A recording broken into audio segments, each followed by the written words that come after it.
നാളെ മുന്നേ നടക്കാൻ പോലാട്ടോ. എന്താണ് കിസ് ചെയ്യാം. അത് ശരിയാണ്. കിസ് ചെയ്ത് കഴിഞ്ഞാൽ നമുക്ക് കലോറി ബേൺ ചെയ്യാൻ പറ്റും. ഇപ്പം നമ്മൾ 30 മിനിറ്റ് നടക്കുകയാണെന്നുണ്ടെങ്കിൽ ഒരു 150 മുതൽ 200 കലോറി ബേൺ ചെയ്യാൻ പറ്റും.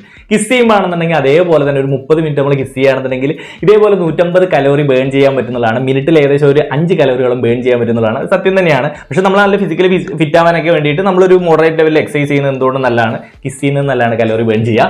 കിസ്സിനാണെന്നുണ്ടെങ്കിൽ വേറെയും ബെനിഫിറ്റ്സുകളുണ്ട്. ഇപ്പോൾ ഡോപ്പാമിൻ ഉൽപ്പാദിപ്പെടുന്നുണ്ട്, ഓക്സിറ്റോസിൻ, അതേപോലെ സെറോട്ടോണിനൊക്കെ ഉൽപ്പാദിക്കുന്നുണ്ട്. നല്ലൊരു ഹാപ്പിനെസ് കിട്ടാൻ വേണ്ടിയിട്ടും സ്ട്രെസ് റിലീസിംഗ് ആയിട്ടുള്ള ഒരു അനുഭവം ഉണ്ടാവാൻ വേണ്ടിയിട്ടും ഒക്കെ ഹെൽപ്ഫുൾ ആയിട്ടുള്ള കാര്യം തന്നെയാണ്. അപ്പോൾ പലതരത്തിലുള്ള ബെനിഫിറ്റ്സ് ഉണ്ട്. പിന്നെ ബ്ലഡ് പ്രഷർ കുറയ്ക്കാൻ വേണ്ടി ഹെൽപ്ഫുൾ ആണെന്ന് പറയുന്നുണ്ട്.